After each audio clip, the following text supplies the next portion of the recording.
Hello students, आप सभी लोगों का फिजिक्स हाईवे में एक बार फिर से स्वागत है।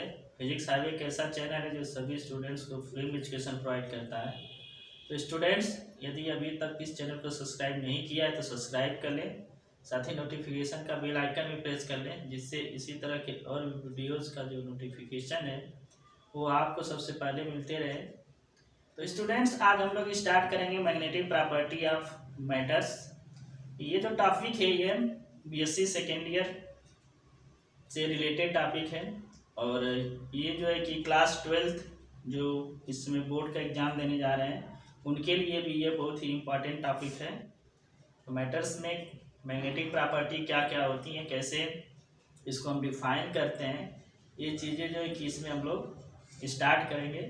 मैग्नेटिक प्रॉपर्टी ऑफ मैटर ये जो है कि अभी स्टार्टिंग है, तो एग्ज़ाम भी आप सभी लोगों के आने वाले हैं। तो स्टूडेंट्स जो है कि फटाक दे जो है कि आप लोग नोट बुक जो ले लीजिए और पेन भी ले लीजिए, जिससे जो है कि ये जो नोट्स आपको दे रहे हैं वो आप नोट्स बना सकें, जिससे जो है कि आप एग्जामिनेशन में अच्छे से अच्छे मार्क्स जो है कि गेन कर सकें।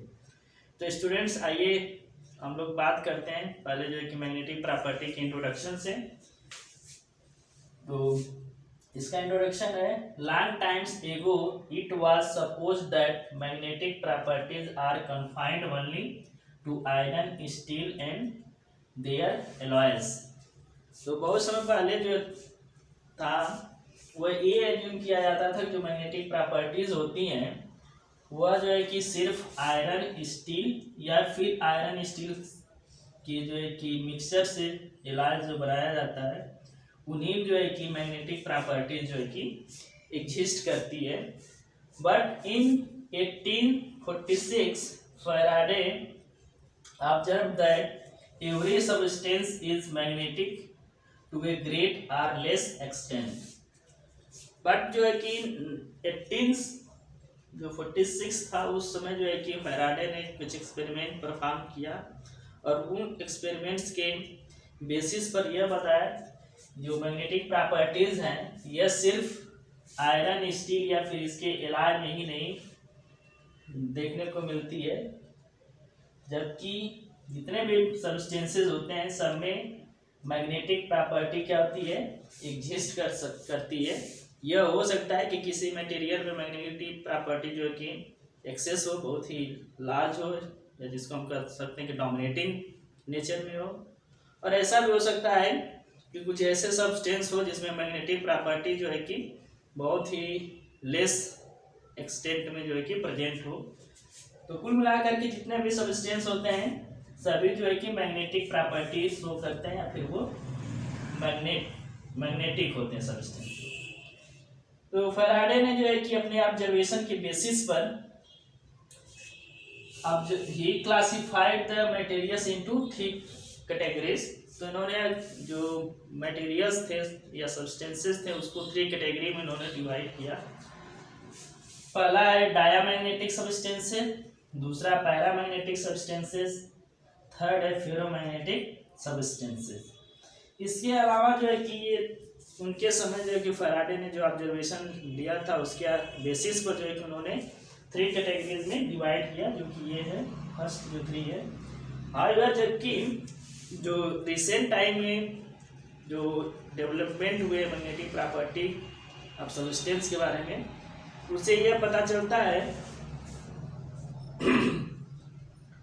कि मैग्नेटिक जो नेचर होता है मटेरियल में प्रेजेंट होता है वह इन तीनों के अलावा भी 2 और टाइप्स के जो है कि सब्सटेंस में मैग्नेटिक प्रॉपर्टी होती है, जिसको जो है कि फेरी मैग्नेटिक या फिर एंटी फेरोमैग्नेटिक बोलते हैं। तो इस तरीके से इस प्रेजेंट टाइम में जो मैग्नेटिक सब्सटेंस का कैटेगरी है वो 5 कैटेगरीज है। Diamagnetic substances, paramagnetic substances, ferromagnetic substances, ferrimagnetic substances and antiferromagnetic substances. तो हमें जो यह चैप्टर है, जो ये सिलेबस है बीएससी सेकेंड ईयर का, इसमें जो है कि हमें ये बेसिकली जो 3 कैटेगरीज है इसी के बारे में हमें क्या करना है, स्टडी करना है। बाकी ये जो 2 पार्ट्स हैं इसको हम लोग हायर क्लासेस में स्टडी करेंगे। स्टूडेंट्स, हम लोगों ने देखा कि जो मैग्नेटिक सब्सटेंसेस होते हैं वो 5 टाइप्स के होते हैं। Diamagnetic substances, paramagnetic substances, ferromagnetic substances, antiferromagnetic substances and ferrimagnetic substances. तो ये जो सब्सटेंसेस हैं इनकी magnetic field, external magnetic field में इनका क्या बिहेवियर होता है, इसको जो है कि हम लोग आइए देख लेते हैं। तो जो डायामैग्नेटिक सब्सटेंस होते हैं इसमें जो मैग्नेटिक डाइपोल्स होते हैं, मैग्नेटिक डाइपोल्स, यह जो है कि जब तक मैग्नेटिक फील्ड के बाहर रहते हैं ये रैंडमली जो है कि ओरिएंटेड होते हैं। ये क्या होते हैं? रैंडमली ओरिएंटेड होते हैं। इनमें जो है कि कोई फिक्स जो है कि डायरेक्शन नहीं होता है। जब इसको हम magnetic field, external magnetic field के अंदर रखते हैं डायमैग्नेटिक मटेरियल को, तो इसके जो मैग्नेटिक डाइपोल्स होते हैं वह फील्ड के डायरेक्शन के अपोजिट डायरेक्शन में क्या होते हैं? अलाइन हो जाते हैं। मान लेते हैं कि ये हमारे पास एक डायमैग्नेटिक सब्सटेंस है और यह जो है कि एक एक्सटर्नल मैग्नेटिक फील्ड में इसको हम रखते हैं। इसका डायरेक्शन जो है कि लेफ्ट टू राइट है। इसमें जो मैग्नेटिक मोमेंट होगा स्मॉल m, वो जो होता है इसका डायरेक्शन इस फील्ड के अपोजिट डायरेक्शन में होता है। ठीक है, तो हम यहाँ पर यह देखते हैं कि जब हम डायमैग्नेटिक मटेरियल्स को एक्सटर्नल मैग्नेटिक फील्ड में रखते हैं तो यह जो है कि मैग्नेटिक फील्ड में जो है कि रिपेल होता है, ये जो कि रिपल्सन शो करता है। और पैरामैग्नेटिक सब्सटेंस में क्या होता है? इसमें भी मैग्नेटिक डाइपोल्स जो होते हैं वह रैंडमली ओरिएंटेड होते हैं, जबकि इसमें जब हम इसको एक्सटर्नल फील्ड में रखते हैं तो इसमें जो मैग्नेटाइजेशन होता है वो सेम डायरेक्शन में क्या होता है? अलाइन होता है। और इसमें जो है कि कोई भी स्पॉन्टेनियस मैग्नेटाइजेशन एग्जिस्ट नहीं करता है। फेरोमैग्नेटिक जो सब्सटेंसेस होते हैं इसमें जो है कि सब्सटेंस को जब हम रखते हैं फेरोमैग्नेटिक सब्सटेंस को, तो इसमें जो मोमेंट होते हैं ये जो है कि अलाइन हो जाते हैं सेम डायरेक्शन में। और इसमें जो है कि सबसे बड़ी बात है कि इसमें स्पॉन्टेनियस मैग्नेटाइजेशन एग्जिस्ट करता है। स्पॉन्टेनियस मैग्नेटाइजेशन या स्पॉन्टेनियस इंटेंसिटी या मैग्नेटाइजेशन इसमें होता है। मीन्स जो है कि यह बिना विदाउट जो है कि एक्सटर्नल फील्ड भी इसमें जो है कि मैग्नेटाइजेशन होता है। और मैग्नेटिक फील्ड जब अप्लाई करते हैं एक्सटर्नल मैग्नेटिक फील्ड के अंदर रखते हैं, इसका जो मैग्नेटाइजेशन है वह और जो है कि इंक्रीज कर जाता है। एंटीफेरोमैग्नेटिक सब्सटेंस में दो तरह के मैग्नेटिक डाइपोल्स होते हैं। Magnetic dipoles are of 2 types, या हम कह सकते हैं कि 2 सेट्स में होते हैं और ये दोनों जो है कि एंटी पैरेलल होते हैं। इस तरह से होते हैं कि इसके जो मैग्नेटाइजेशन का डायरेक्शन होता है ये क्या होता है? एंटी पैरेलल होते हैं। तो इस तरह से यह नेट जो इफेक्ट होता है वो 0 हो जाता है, कैंसिल कर देते हैं एक दूसरे को। तो ऐसे मटेरियल्स को हम एंटी फेरोमैग्नेटिक बोलते हैं। फेरीमैग्नेटिक में क्या होता है कि ये डाइपोल्स जो है कि पार्शियली जो है कि कैंसिल करते हैं एक दूसरे को। तो ऐसे सब्सटेंस को हम फेरोमैग्नेटिक सब्सटेंस बोलते हैं। तो एंटी फेरो में जो है कि दो जो मैग्नेटिक मोमेंट्स होते हैं वो कम्प्लीटली एंटी पैरेलल होते हैं, जिससे कि कम्प्लीटली कैंसिल हो जाते हैं। और यह पार्शियली जो है कि कैंसिल करते हैं, एंटी पैरेलल होते हैं और पार्शियली कैंसिल करते हैं, इसलिए इसको जो है कि हम फेरीमैग्नेटिक बोलते हैं। और फेरोमैग्नेटिक में सारे जो मोमेंट्स होते हैं वो पैरेलल होते हैं एक दूसरे के, और फील्ड की इंटेंसिटी को बढ़ाने से ये जो मैग्नेटाइजेशन इंक्रीज करता है। इसमें स्पॉन्टेनियस मैग्नेटाइजेशन होता है। और पैरामैग्नेटिक सब्सटेंस में स्पॉन्टेनियस मैग्नेटाइजेशन एग्जिस्ट नहीं करता है, और इसको हम एक्सटर्नल मैग्नेटिक फील्ड में रखने पर फील्ड के डायरेक्शन में ही इसके जो मैग्नेटिक मोमेंट्स हैं वो अलाइन होते हैं, जबकि डायामैग्नेटिक सब्सटेंस में एक्सटर्नल फील्ड के अपोजिट डायरेक्शन में जो है कि मैग्नेटिक मोमेंट्स जो है कि अलाइन होते हैं, और यह जो है कि डायामैग्नेटिक जो सब्सटेंसेस है वो मैग्नेटिक फील्ड में रिपेल होते हैं। तो मैग्नेटिक प्रॉपर्टीज मैटर्स के स्टडी करने से पहले हमें मैग्नेटिक प्रॉपर्टी को जानने के लिए कुछ हमें इम्पॉर्टेंट जो डिफिनीशंस होती हैं उसको जानना बहुत ही ज़रूरी है, इम्पॉर्टेंट है। तो यहाँ पर हम लोग डिस्कस करेंगे सम इम्पॉर्टेंट डिफिनीशंस के बारे में मैग्नेटिक जो प्रॉपर्टीज में इन्वॉल्व होते हैं। इसी सीक्वेंस में पहला जो है मैग्नेटिक इंडक्शन। मैग्नेटिक इंडक्शन क्या होता है, यह जो है कि हम लोग इसको देखेंगे। तो जब हम कोई मटेरियल को किसी मैग्नेटिक फील्ड के बीच में लाते हैं तो वो सब्सटेंस जो होता है वो क्या होता है, उसमें मैग्नेटिक प्रॉपर्टी आ जाती है, या फिर हम ये कह सकते हैं कि वो मैग्नेटिकली जो है कि इंड्यूस हो जाता है या मैग्नेटाइज हो जाता है। तो इसको हम बोलते हैं मैग्नेटिक इंडक्शन। मैग्नेटिक इंडक्शन का मतलब सिंपल मीनिंग यह है कि मैग्नेटिक फील्ड में हम कोई सब्सटेंस लाएंगे तो वह सब्सटेंस जो है कि मैग्नेटिक प्रॉपर्टी शो करने लगेगा, और यह मैग्नेटिक प्रॉपर्टी होगा मैग्नेटिक फील्ड के इंड्यूस करने से।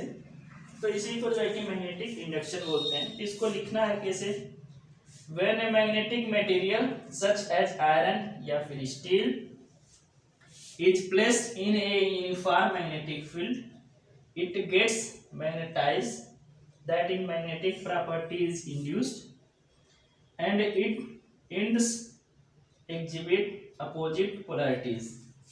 तो जब हम सब्सटेंस को या स्टील हो गया या फिर आयरन हो गया, इसको मैग्नेटिक फील्ड में रखते हैं तो उस जो मैग्नेटिक आयरन जो है, आयरन या फिर स्टील, वो मैग्नेटाइज हो जाता है। जैसे मान लीजिए आयरन है, इसको हमने रख दिया मैग्नेटिक फील्ड में, तो इसके दो एंड है, एक यह और एक यह एंड है।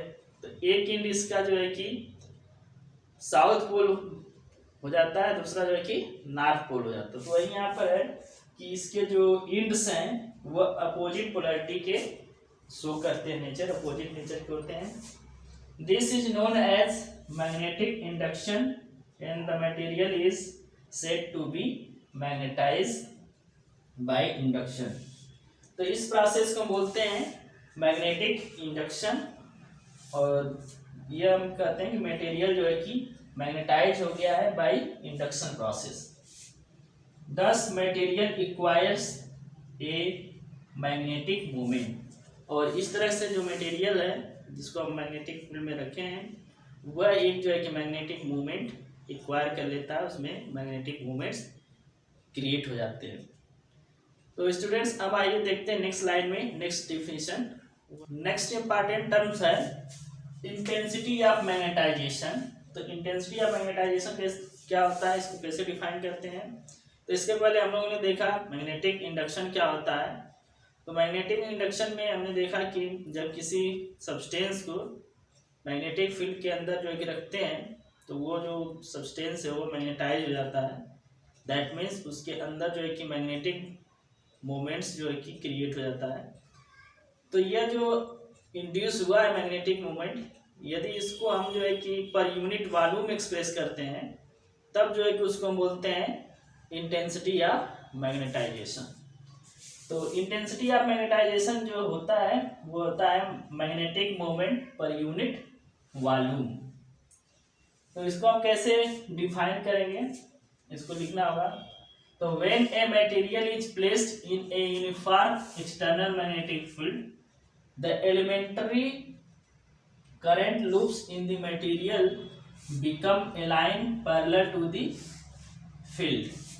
तो जब किसी सब्सटेंस को मटेरियल को यूनिफॉर्म मैग्नेटिक फील्ड में रखते हैं तो उसमें जो मटेरियल के अंदर जो है कि एलिमेंट्री करंट लूप्स जो होते हैं, मींस जो मटेरियल के अंदर इलेक्ट्रॉन्स होते हैं मूव कर रहे होते हैं, उसकी वजह से जो करंट जनरेट होता है वह करंट जो है कि मैग्नेटिक फील्ड के अंदर जो है कि मटेरियल को रखने पर वे जो है कि एक पार्टिकुलर डायरेक्शन में अलाइन हो जाते हैं, और इसकी वजह से मटेरियल में जो है कि एक मोमेंट जो है मैग्नेटिक मोमेंट क्रिएट हो जाता है, और material is said to be magnetized.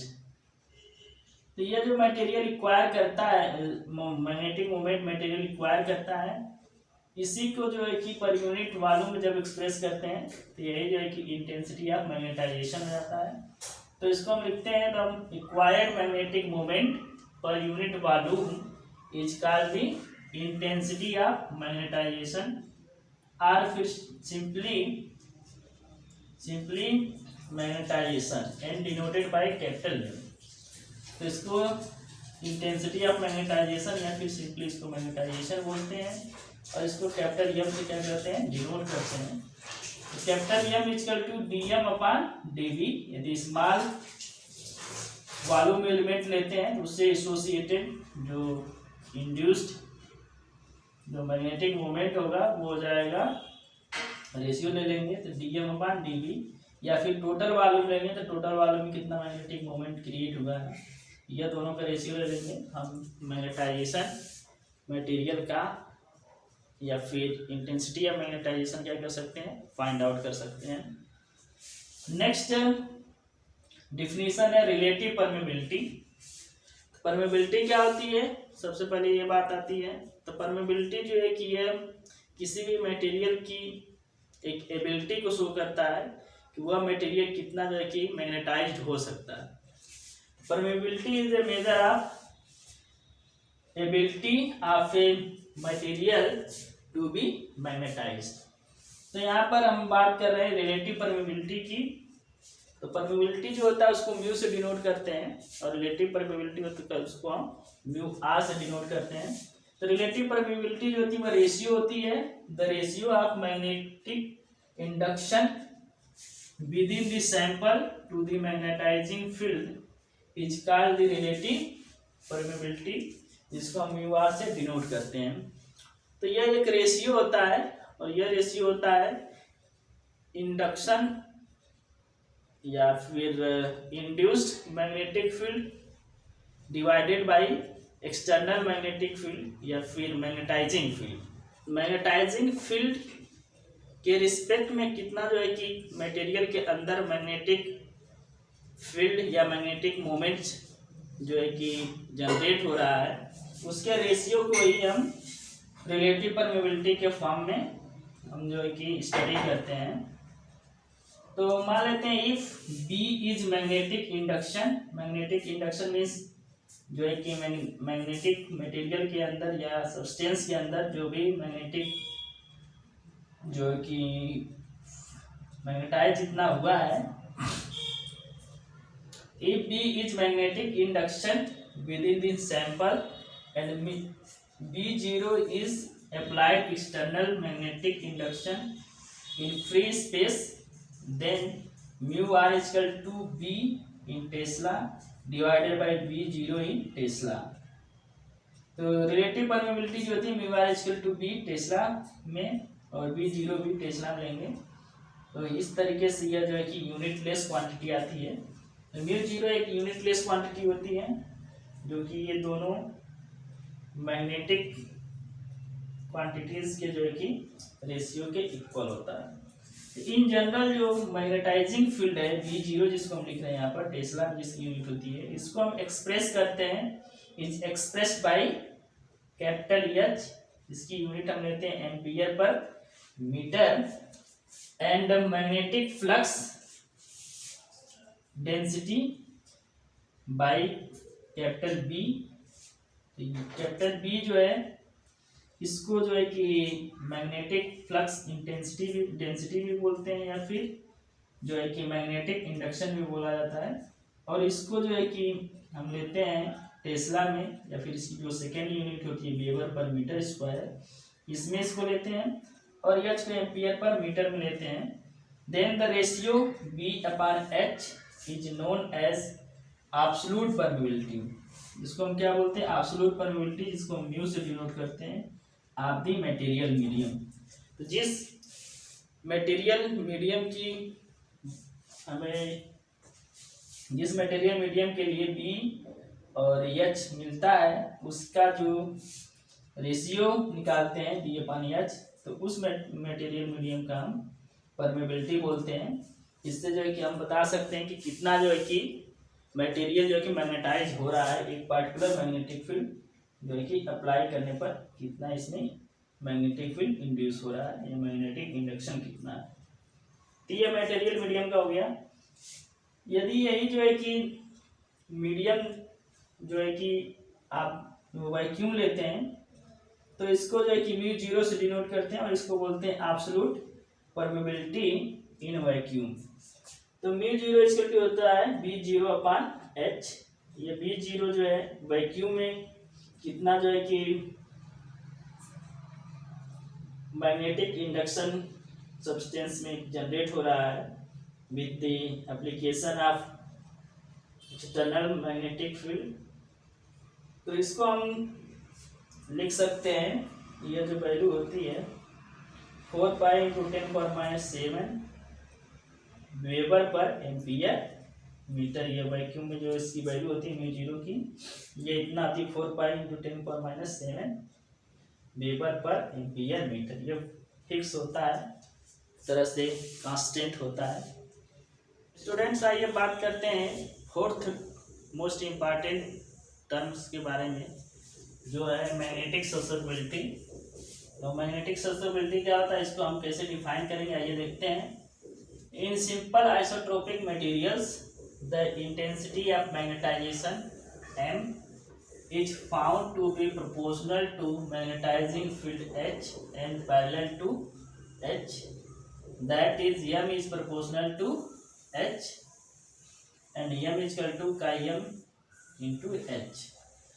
तो कोई भी हम सिंपल आइसोट्रोपिक मटेरियल लेते हैं, तो उसमें जो इंटेंसिटी ऑफ मैग्नेटाइजेशन होता है, जिसको हम कैपिटल M से डिनोट करते हैं, यह जो है कि मैग्नेटाइजिंग फील्ड H की क्या होता है, डायरेक्टली प्रोपोर्शनल होता है। और इसका जो डायरेक्शन होता है कैपिटल M का, वह जो है कि H के ही डायरेक्शन में होता है।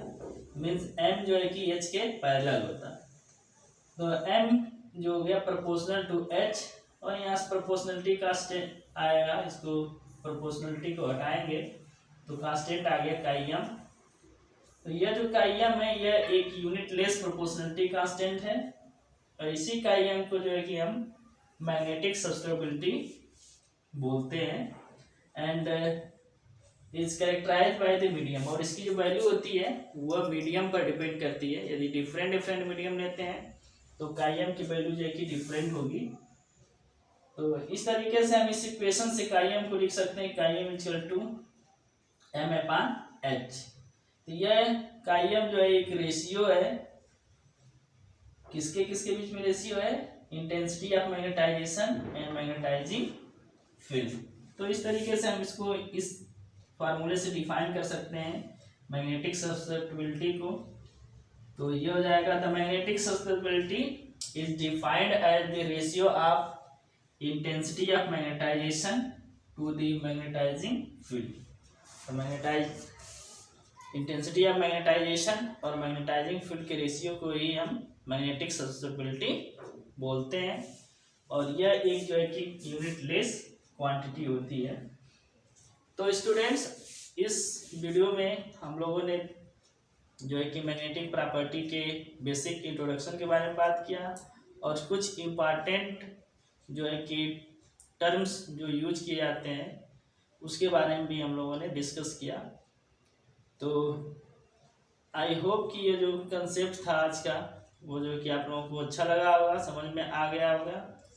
तो इस वीडियो को लाइक करें, साथ ही दोस्तों में शेयर भी करें, और अभी तक इस चैनल को सब्सक्राइब नहीं किया तो सब्सक्राइब कर लें, और इस चैनल पर बने रहिए। तब तक के लिए धन्यवाद।